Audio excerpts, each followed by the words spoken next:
Okay, cool. So this is going to be one of the first semifinal rounds of the third Arthuria mock debate tournament. We have Skydance here, we have Flacyd. For this round, Skydance is going to be taking the position that we should use nuclear energy. Flacyd is going to be taking the opposition. As always, winner will be based upon who concedes. If we don't hear a vocal concession, we'll just put it to a voting poll in which you, the audience, can vote on who you think performed better in the debate. You guys will have 50 minutes, and of course, thank you for debating. Whew. All right. Who do we want to start? I guess I can start. Okay. So, I think that we should continue to use nuclear energy. And I think that we don't have to use it for the rest of time, but I think that for the next 100 to, 200 years, we definitely need it. I think that we need to start replacing coal and natural gas use with nuclear. I think that there's a lot of different reasons for this, involving everything from saving lives compared to the use of coal and natural gas to cleaning up the environment, um, as well as the demand of energy on the economy and the industrial demand of energy. So, yeah, I've got a lot to go into here, but I basically think there's a lot of really good reasons to think that nuclear's the way to go, man. Okay. I mean, there's a couple points we agree on. Nuclear has been around for like many decades, but despite the research and development that has gone into it in these many decades, nuclear energy still hasn't shown to be any more environmentally and has proven to be as environmentally detrimental as something like fossil fuel use. Because it is not a renewable resource, it still relies on a limited supply of resources, namely uranium ore. And so when we talk about carbon output and environmental impacts, we have to consider kind of cradle to grave the manufacture of not only the plants that are used to create nuclear energy, but to get the limited and finite resources required to produce nuclear energy. And for that reason, nuclear energy is subject to the same problems that fossil fuel energy is subject to, with depleting resources. And as time goes on and demand increases, the ability to get those resources is going to be more and more difficult, and then more or less and less efficient with mining that ore. And there was one meta study that looked at the cradle to grave impact on using uranium ore and using nuclear energy. And the most common percentage and most common quality of uranium ore used in many cases is actually more detrimental than fossil fuel use. And even kind of the peak, most efficient uranium ore use still comes in at, I forget the unit, let me see here, 66 carbon dioxide units, or 66 grams of carbon dioxide per kilowatt hour, which is more than the established 50 grams per kilowatt hour. So as far as the environmental impact goes, I think it is all the same, in that we should be focusing on other uses that are less environmentally impactful and detrimental, and as equally, if not more, available than fossil fuel or nuclear. Okay. So I agree with you on a lot of things. I definitely don't think that it is a long-term solution. It still does have a lot of issues.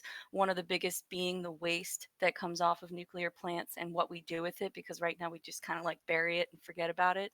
But I think that it's kind of more of like the lesser of two evils when you compare it to coal and natural gas.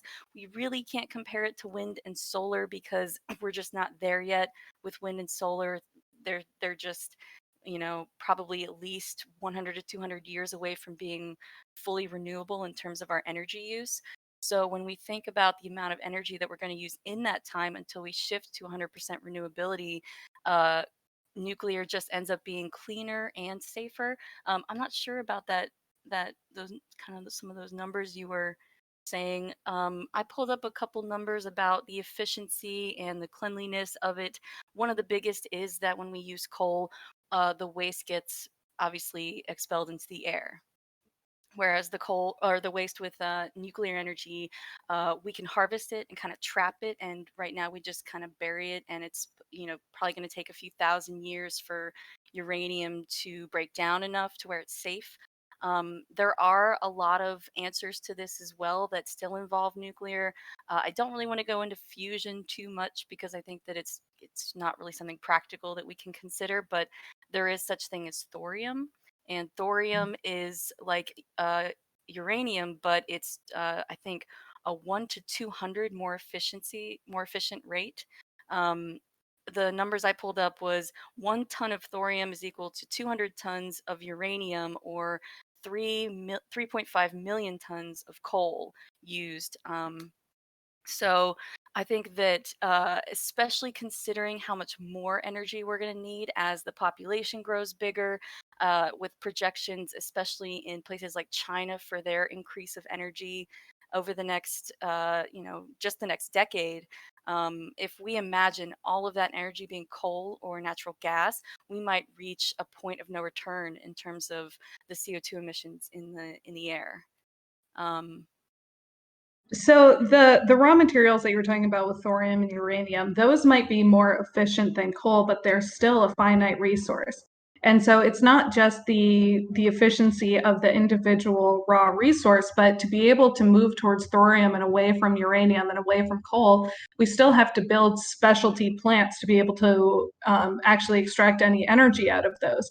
And so even though the individual raw resources might be more efficient, it's not more efficient in the long run to keep constructing new massive plants, especially when these plants are very resource intensive. And when you're talking about land use, it is the exclusive land use to build a nuclear power plant. There is nothing else that can go on if there is a nuclear power plant in the area. Whereas if we look at other things like hydropower, wind power, and solar power, those can be built onto existing land uses, as well as entertain the idea of having um, co-established land uses in, around, and underneath them.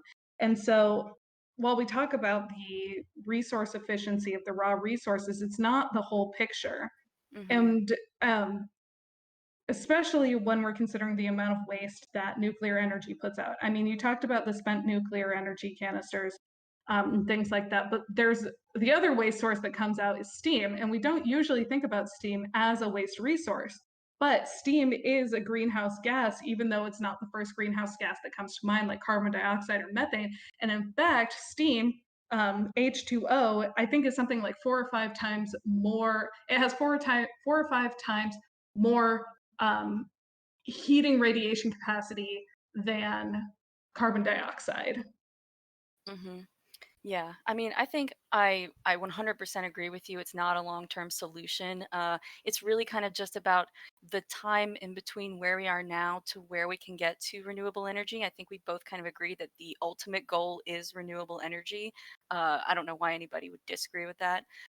Because that's basically free energy, but it's going to take us a while to get there. And coal is cheaper, it is easier to use, it is easier to burn. All of those things are true.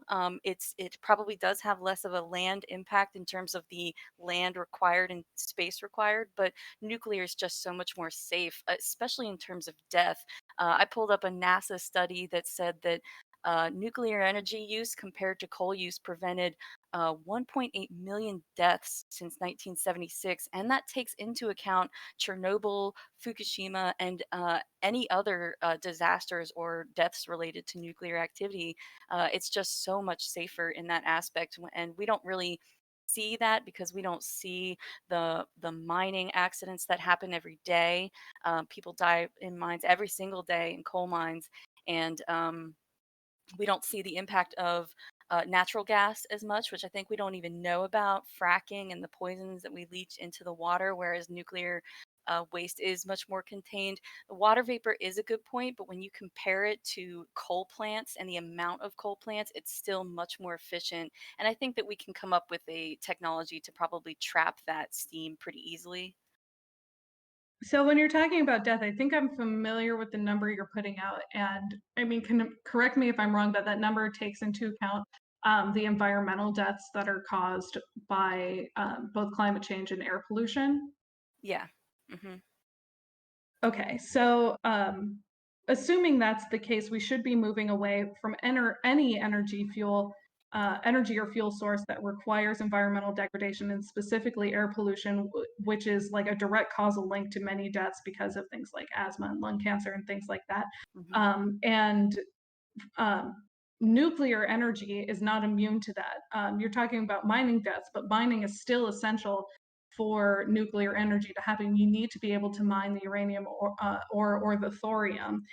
And when you're mining these, you're still using fossil fuels. I mean, right now we don't have nuclear powered like backhoes and mining equipment. We don't have nuclear powered ships. We don't have the nuclear capacity to be able to create the mechanisms that we need to even get the nuclear energy out of it. And so when you talk about using nuclear energy as the stopgap, you have to have the fossil fuels and the nuclear energy combined.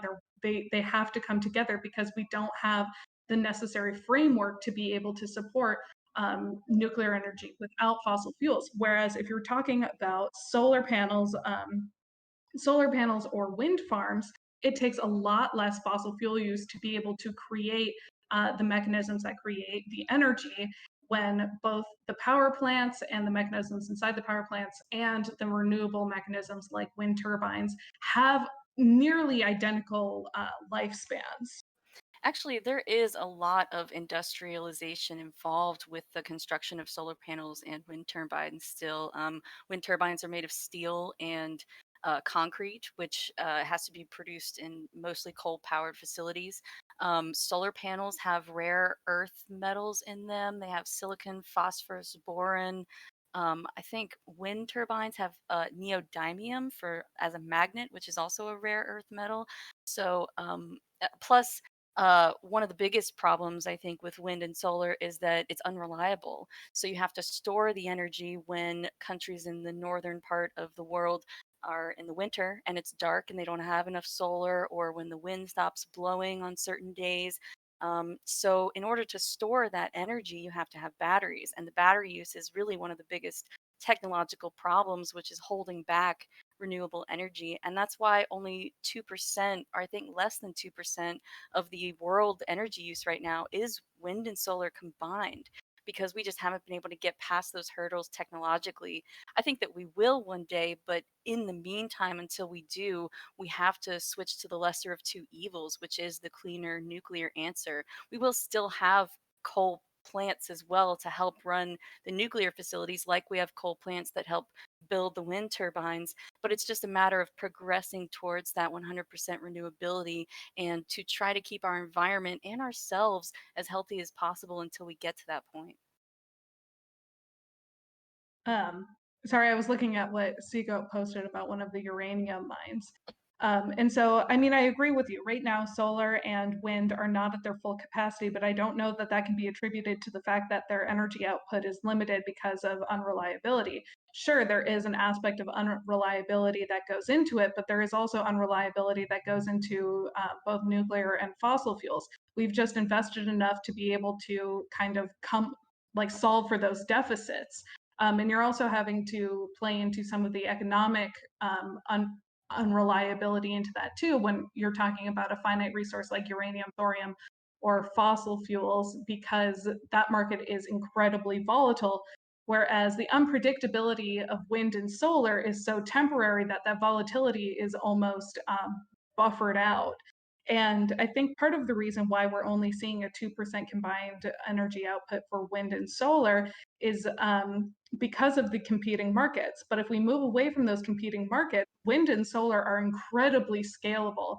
I know that you mentioned the steel that goes into making wind turbines, but steel is not essential for wind turbines. We've been making wind turbines for like over a century now, whereas uranium and thorium is essential for nuclear use, and fossil fuels are essential for petroleum use. Steel is not essential for wind turbines. I mean, arguably, there are some rare earth metals that are essential for solar plants, but even then, the amount of rare earth essentials or essential elements that are needed for the solar panels themselves is much lower than the mining that's necessary to keep a uranium plant sustained. Hmm.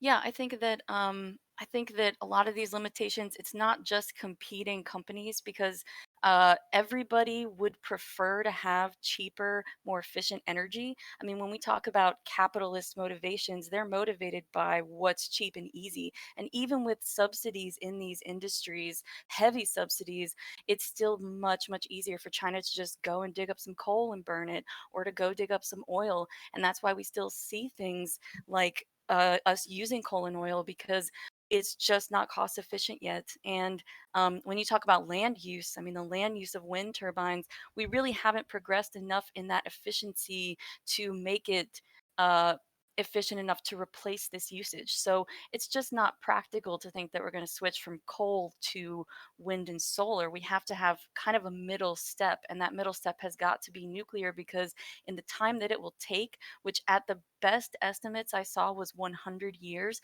we're still going to be burning incredible amounts of coal into the air no matter what we do. And so it's just about reducing that amount as much as we can, which is to switch to nuclear.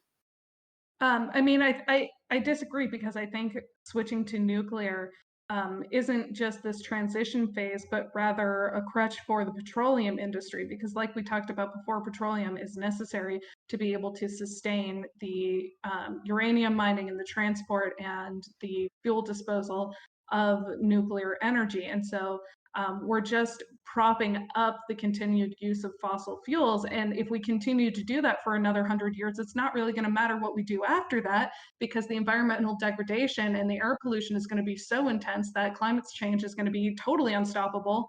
And the degradation itself is going to take more lives than the number that you posed saves.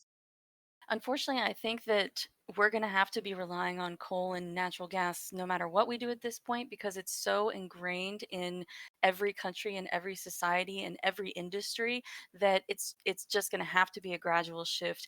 And if we tried to shift to solar and wind right now, we couldn't. Some of the countries that have tried as much as possible, Germany springs to mind.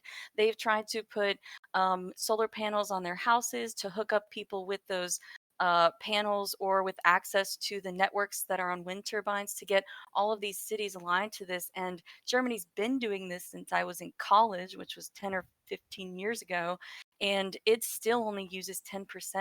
And that's with a much greater focus over a decade than almost any other country, especially outside of Europe.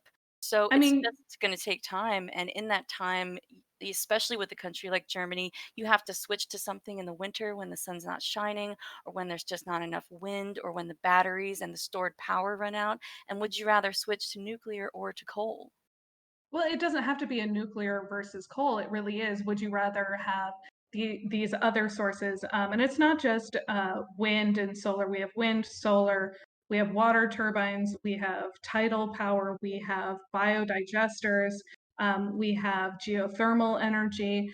And what I was saying about the crutch with the fossil fuel industry is you can have fossil fuel industry and all of these other renewable resource energy sources as you're moving towards 100% renewability, or you can have fossil fuel use and nuclear use, which is not a renewable resource, which is continually producing waste, then all of these other renewable resources. It's not essential to have the nuclear use as a stopgap, because you can just use the same power that we've been using to create this transition. It's not like you have to have this necessary nuclear stopgap in between it, when we have the at least temporarily reliable fossil fuels, which can then move us into a totally renewable energy sphere. Unfortunately, the infrastructure to make the switch to wind and solar just isn't there, and the technology just isn't there. They don't have the technology or ability to store energy in that way for long term, to handle things like a winter season in northern countries when the sun's not shining, or to take over industries that need large amounts of power to do things like make steel in the first place. Another big problem with wind and solar is that it's considered a weak source, so it doesn't have a strong concentrated energy. It's intermittent in that way. It's kind of a gentle, steady energy, whereas nuclear and coal, you can burn it and get a high amount of quick energy, so you could do things like industry. And until we get that technology developed, which could probably and will probably take decades, we shouldn't keep. The only other option would be to keep burning coal, and that's just too much time to take. And the harm that it would cause on the environment and on the human race is too much to let happen in the next 100 years. So it seems to me like we really are in between this rock and a hard place. We can continue using fossil fuels and nuclear energy, which does put out as much pollution as nuclear energy puts out as much pollution as fossil fuel use does, and we can continue doing that for 100 years. And then after that 100 years, um, what are we really providing energy for at that point? The end of the world? Or we have to make tough decisions and start investing in sectors of renewable energy to keep us from ever reaching that point. Are you saying that nuclear energy produces the same amount of waste because of like the trucks that burn gas that are hired to like drive the waste to be buried, stuff like that? Well, it's not just that, it's the creation of the power plant itself and the cradle to grave resources that go into constructing the plant. It's the mining the uranium, transporting the uranium, getting the uranium to the plant and building the mechanisms. And then from the plant, the spent uranium has to go somewhere, and you're using again large loaders transporting over large distances to be able to bury this, and then the infinite impact that that has on the area in which you're burying it. So, are we able to assume that the coal and natural gas industry also use these infrastructures, such as trucks and equipment and moving equipment to new mining areas and drilling in the middle of the ocean? I mean, they also use the same level of cradle to grave impact. So, if both nuclear and solar have a cradle to grave impact, then while they're running, nuclear is cleaner because it's not producing more coal into the air. So they both Well, have the the same. grave for fossil fuels is much shorter than the grave for nuclear energy. I mean, to be able to keep up with competing resources, we're not really having to build any more oil refineries than we currently have, but we are having to build more nuclear power plants. And once the waste of fossil fuel generation is methane, is natural gas, which is then captured and then sold off again. But we Whereas the waste for nuclear is only waste.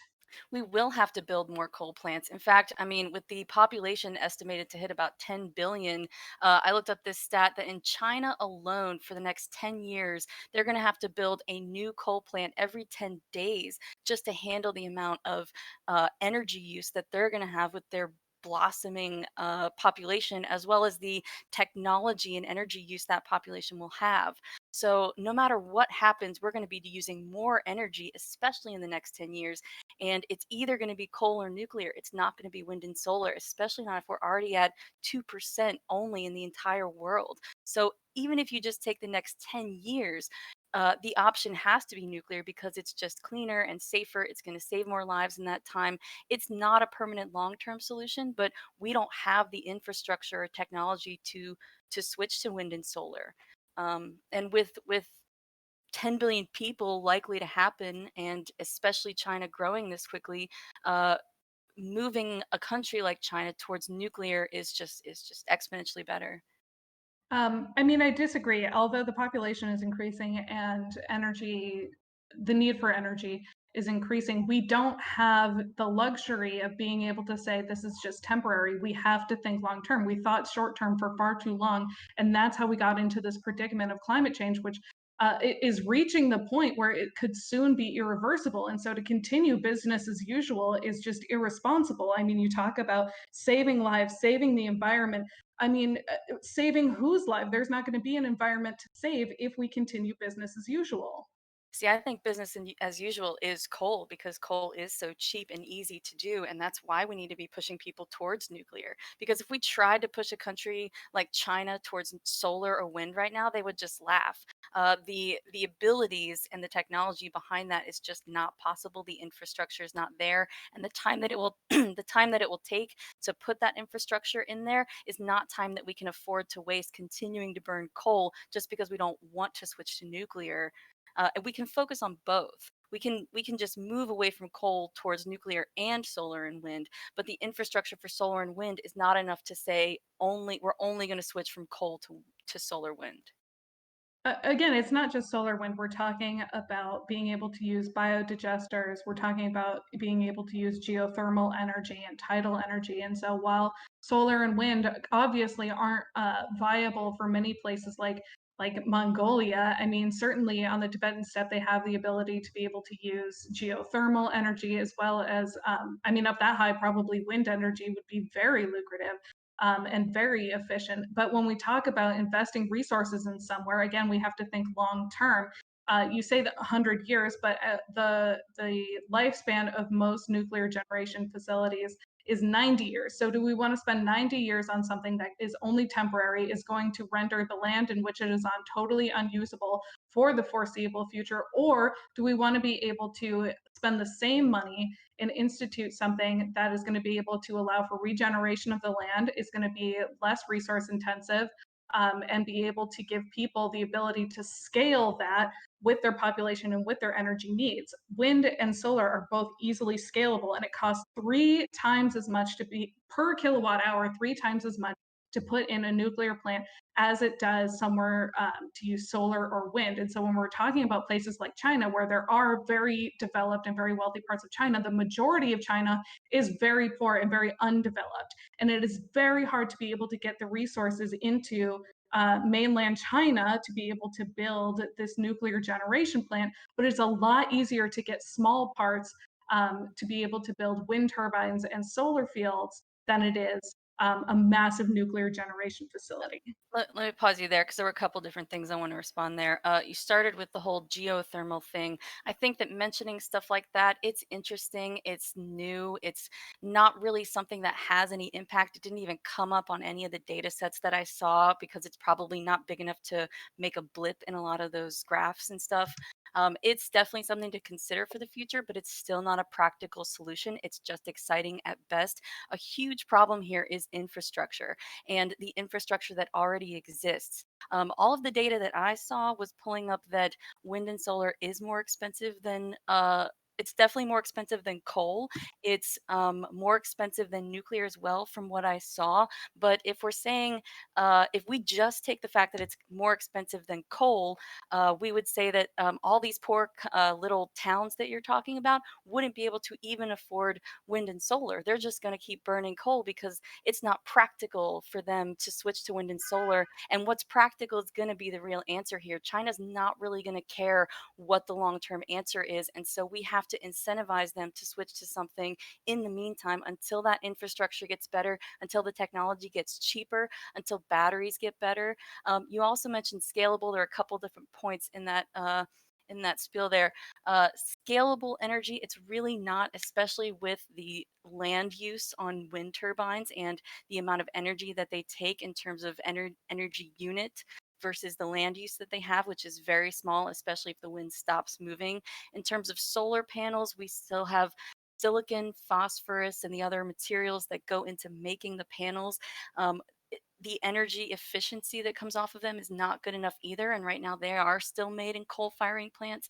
So it's not scalable either until that process of making panels and making turbines gets better, until land use of turbines gets better, which means they have to be more efficient. And solar panels aren't efficient right now either. So many countries have been trying to do this and have been throwing money at this for the last 10 or 20 years. Again, Germany is a great example, and they haven't been able to figure this out. And in the meantime, it's better for these countries while they're figuring it out to be using nuclear power, because we just can't jump from 2% of wind and solar in the world to 100% in even a few decades. I mean, realistically, it's, I think, at least 100 years. And that's if we started aggressive tactics to try to switch over to wind and solar right now. But within that 100 years, and I think this really, I guess, is my main point, we have to start switching to nuclear as well. I don't think that switching to nuclear makes wind and solar impossible. I think that we can do both as long as we move away from coal, which really is the dirtiest, cheapest, and most destructive source that we have right now. And that's why everybody's burning it, because it's just so easy, not because it's good for us. I mean, many like far rural and impoverished communities, especially in places like Africa, China, and India, don't necessarily use coal, but use biofuel, like char, essentially char and wood fire. But Oh, that can be I- environmental. It can degrade the environment yeah. as much as coal use. But I want to center the debate around, it's not whether or not we stop using coal, it's not whether or not we stop using fossil fuels, it's whether or not we stop using nuclear. And to stop using nuclear means that we're using less fossil fuels, because we need the fossil fuels to prop up the nuclear industry to be able to use the nuclear industry. And so it's not that we need fossil fuels and then we need nuclear, and then we need renewable resources. We need renewable resources as soon as possible, and it's a distraction to focus on an industry that relies on the fossil fuel industry and will perpetually rely on the fossil fuel industry, and if not the fossil fuel industry, make the same mistakes as the fossil fuel industry did. All three of these have reliance on the fossil fuel industry, though. Coal, natural gas, nuclear, wind and solar, everything comes from machinery that's made by coal-fired plants. And that's not something we can get away from, because that infrastructure is already there and we don't have the technology to replace it yet. So it doesn't matter if you're building wind turbines with concrete and steel or you're building a nuclear plant, you're going to be using coal-powered uh, no matter what you do. Or if you're building another coal powered plant, you're going to be using coal to do that. If you're going to be going out into the middle of the Gulf of Mexico and looking for oil, you're going to be using ships that run on gasoline and oil and machinery that runs on gasoline and oil. So no matter what option, the infrastructure is already heavily built around coal and oil. And that's the thing we need to get away from. That's the thing that's killing us over time. That's a fair point, but the problem with nuclear use is it makes the same mistakes as fossil fuel use, where it necessarily relies on mining. It necessarily relies on a finite resource. So, in a utopian future where we can operate machinery and we can build things without fossil fuels, nuclear is still going to have this problem of needing to mine places. And so it's the land use and total degradation and ruin of the land that the plant sits on, as well as the land that's being mined. I mean, we saw how awful and catastrophic mountaintop renewal is, or removal is with coal mining. We see the plague that the tar sands has caused in northern Canada. Mhm. I mean, time and time again, we see that extracting resources has these huge impacts that we can't account for until we actually do it. I agree with you. I don't think that nuclear is the long term permanent solution. I think that it's the solution that we need to keep limping forward, because we've already done so much damage to the environment until we get to 100% renewable energy. And I think it's just unrealistic to expect that to happen sooner than the next 100 years. Even if we spent all of the money right now to try to switch 100%, the amount of time that it would take to rebuild the infrastructure around it is just not time that we can waste anymore, because we're already in such a dire situation in terms of the environment and our survivability in it. So it just sounds to me like we're having the argument of, do we use now? Do we use twice as much fossil fuels now? And that will somehow make make solar more efficient, make wind more efficient, or do we use all of the resources, use half the amount of fossil fuels that we're currently using? Well, maybe not half, but certainly fewer fossil fuels than we're using, because we're using those fossil fuels to prop up the nuclear industry, um, and continue moving forward with a resource that actually won't harm us. I agree. I think that we should, as much as possible, move towards renewables. It's just that it's not quite that possible. There's really only so much we can do, even if we just take the next 10 years. And I go back to that example with China that they, with their energy usage, they would have to build a new coal plant every 10 days in the next decade. So, in that next decade, let's say that if we spent 100% of our available energy and resources on renewable, we're at best, I'm going to give a rough estimate, 10 to 30% of China's usage would be renewable in the next 10 years.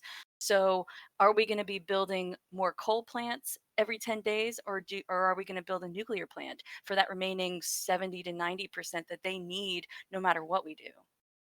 I mean, but it's not just building the nuclear power plant. I feel like I've kind of been repeating this point a lot. It's not just building the nuclear power plant, it's building everything that goes along with it. And it's the coal mining and the uranium mining and the transport and the fuel waste and the emissions of both of the industries when we could just have one.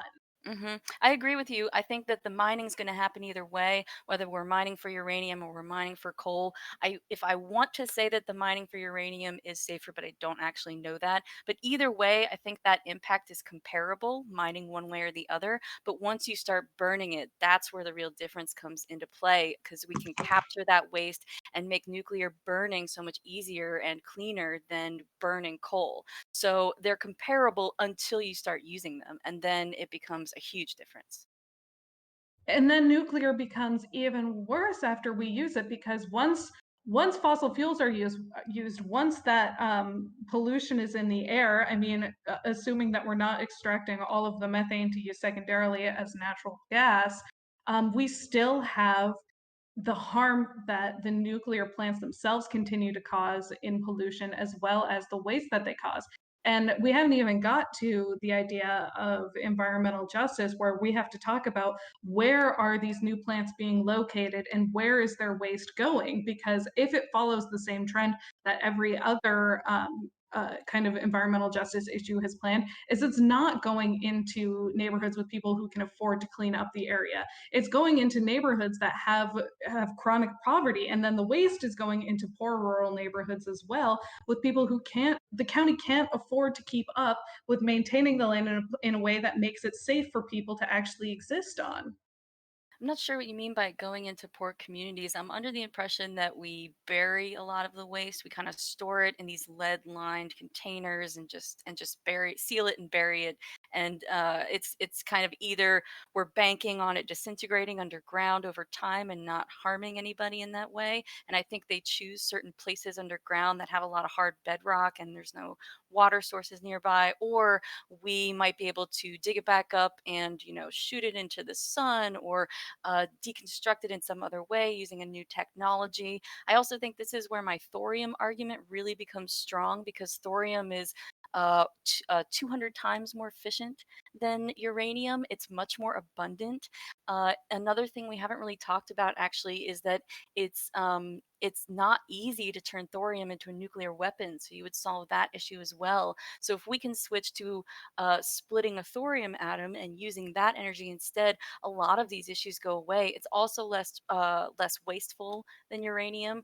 I think it breaks down in like 100 years instead of a few thousand. So you could just bury it for 100 years and then it would be safe after that. I So I mean, we're talking about thorium as being better than uranium because thorium can't be used as a nuclear weapon, but neither can air or solar energy be used as a weapon against somebody. And thorium might be more efficient than uranium, but it still produces waste like uranium does, whereas wind and solar don't produce the same kind of environmental waste that we see.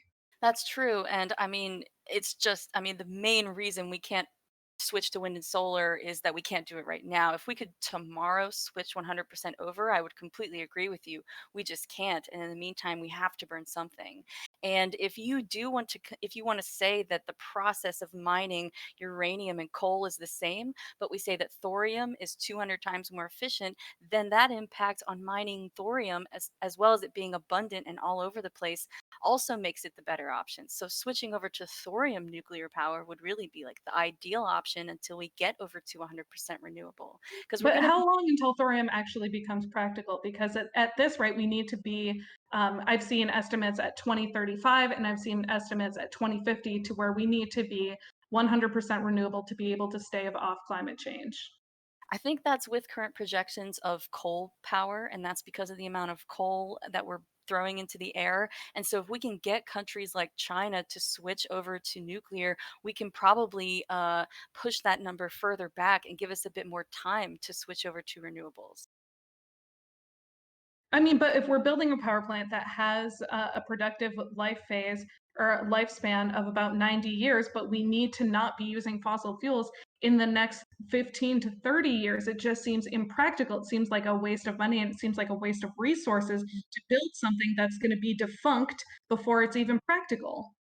And that's why I think we should switch to both. It's just that we can't switch to wind and solar. I mean, I'm sure that pretty much everybody on the planet, if they could, would switch to renewable energies because it would be free energy. But the technology just isn't there. We're trying to put money into it, but practically speaking, countries like China aren't going to care about that long-term answer. They're really not going to care about the environment. And this is part of the problem with capitalism: is you really have to push incentive and cost. And wind and solar is just, the cost isn't there. It's not going to give money to everybody. It's going to run out in the winter or when the sun dies or when the wind dies.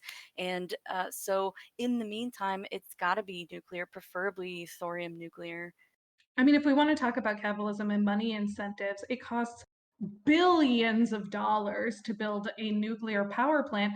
And even if we're not looking at just these like monumental numbers, when we break it down by kilowatt hour, it is still 3 times as much more expensive to build and maintain a nuclear power plant than it is to build and maintain wind or solar. And that's not just saying that, like, well, so wind and solar isn't as efficient, so it's worth it. It's by the kilowatt hour. When you measure it by the unit, it is 3 times more expensive to be able to build a nuclear power plant facility. And for something that has a measured lifespan, for something that is not renewable, and for something that continues to pollute the environment, it seems fiscally irresponsible and environmentally irresponsible. I'd like to see some data on that because I'm not sure. I mean, building a nuclear power plant is obviously going to be more energy draining than building like one solar panel or one wind turbine. And so, like, how many solar panels and wind turbines do you have to get to build to have the same amount of like energy usage as one nuclear power plant? So here's the number for the solar cost projections, and then it's a Is this PDF. projections then? Because everything I saw was that right now wind and solar is like vastly more expensive. Um, you would have to look at that, but I don't believe it's projections. I believe it is the current cost to build solar farms. And then I can upload, I mean, we only have a couple minutes left, but I can upload the PDF for the I think nuclear. that, I mean, really, I guess it just comes back to infrastructure because even if you're right, the infrastructure isn't there to switch over all of our industries, all of our cities, all of our uh, plants that produce technology and steel and metal and all these things. We just don't have it there. It's just absent, and it's going to take time to build these things. And in that time, we might reach a turning point. Burning coal in order to build these things because we're going to be burning coal to build that infrastructure for wind and solar, or we're going to be burning nuclear power to build that infrastructure for wind and solar because in that time we just don't have the wind and solar to burn to make more wind and solar. So it all comes back down to nuclear or coal. And if I mean, part of what you're saying is true, but I don't want my argument to be mistaken of it's either wind and solar totally renewable or nothing. The argument is, do we use everything we currently have except for nuclear energy? And at this point, even through the decades of research and development, nuclear energy has not been able to meet the demands that are necessary of it. And at this point, it has become a crutch to enable the fossil fuel industry to continue to exist. And so it's not necessary. We would be creating and investing into an industry that is planning its own death. we had the time that it would take to burn coal and just go straight from coal to renewable energies, I think that might work. I just don't think that we have the time. Just because the when you take that 10 years and China burning all that energy, we're not going to have that 2% of world energy that's being used for wind and solar, that's not going to increase to 100% in 10 years. It's not even going to increase to 30% in 10 years. And so in that time, I would rather China be building nuclear power plants than more coal power plants. I mean, you talk about the 10 years with China, but realistically, we have 15 to 30 years to move to 100% renewables. Those are the projections. Or if not 100% renewables, it needs to be below the 50 grams of CO2 per kilowatt hour, which nuclear cannot provide. We need to find an energy source or continue and maintain the energy sources we currently have within the next 15 to 30 years to be able to move to 100% renewability. And that means that yes, we have to use petroleum, we have to use coal to get to that point, but we don't have to use nuclear. We don't have to stretch it out to this point that we're using nuclear or that we're using fossil fuels to prop up nuclear, and we're using nuclear to prop up renewables when it's not necessary to have this middleman. Do you think that it's actually possible to get to 100% renewables in 15 years? I mean, it's necessary. Absolutely, I think it's possible. I mean, and like I said, it's not that the projection just says 15 years flat out. That's not the projection. The projection is 15 to 30 years, and in that time, we have to get below the 50 grams of CO2 per kilowatt hour, and nuclear is not there. If we take the assumption that it's not possible to get to 100% renewable energy in that time, which I'm going to go ahead and take, then the better answer is to take nuclear, because nuclear will give us more time to get to that point. Because it seems like those projections are taking into account our current rate and usage of coal. And if we can lower our usage of coal, then we're going to have more time to get to a state of 100% renewability. And And so we're going one to be way able to. to and one way to lessen our use of coal is to lessen our use of industries that rely on coal, like nuclear energy. But all of them do. Wind and solar relies on coal right now too. But they don't have to in the future. Once it's built, it's built. We don't have to rely on it. Whereas the nuclear plants have to rely on the shipping, on the constant feeding of resources.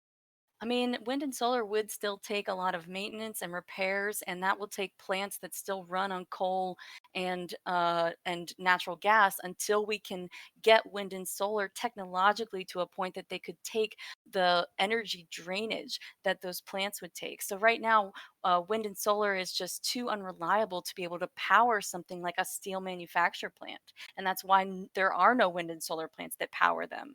And so, in that time that you would need to be building these things, wind and solar wouldn't be able to build itself. So you're going to be burning tons of coal just to build this infrastructure. And that coal that you're burning to build it is going to make our situation worse. Whereas we could be building this cleaner energy with contained waste of nuclear power and a higher efficiency to build these wind and solar infrastructures and have more time to do it.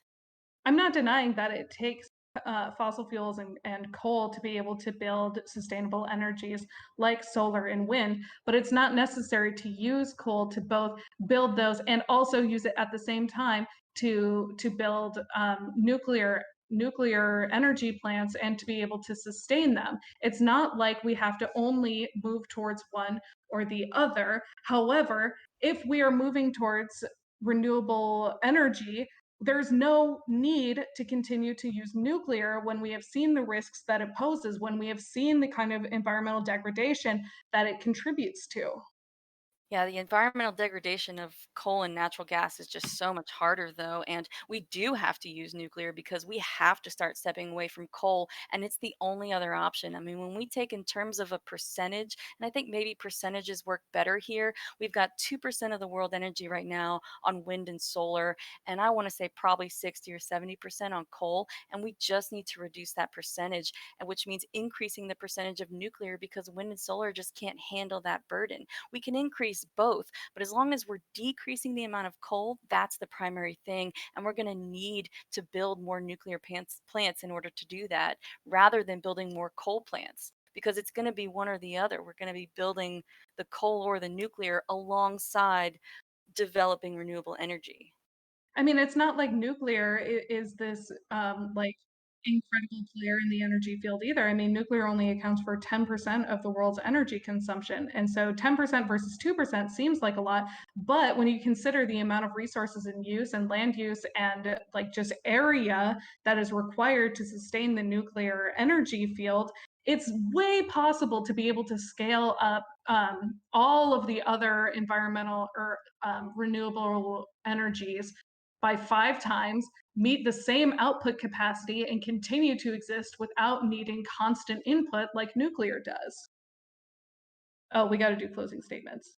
I'll like, do you want to do the last closing statement? Because I just kind of rambled. Do you want to finish with a point and then I'll go? No, I think I just made the last point. Okay. Yeah, I mean, I love wind and solar. I think renewable's the only way to go. I think that's where everybody wants to go. It's just a matter of how much time it's going to take. And in that time, we're either going to be burning coal or burning nuclear energy. I think we're going to be burning coal no matter what. To do all of these things, and it's just a matter of our percentage. How much coal do we want to be burning? And the less of it the better. And if we're going to be doing less of it, it's got to be more nuclear. We're going to either be building coal plants or nuclear plants, and nuclear plants, especially the thorium ones, are our best option for going ahead in the future until we get to that 100% renewable energy.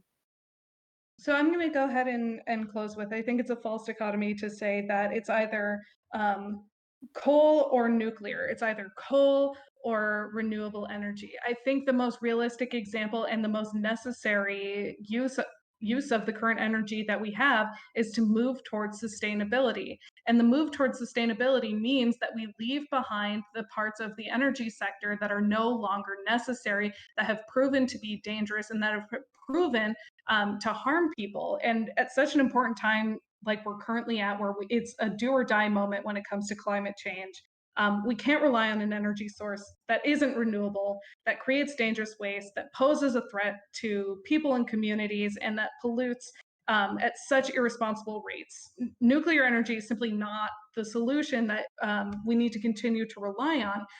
And to continue to treat it as this very clean energy source is frankly irresponsible.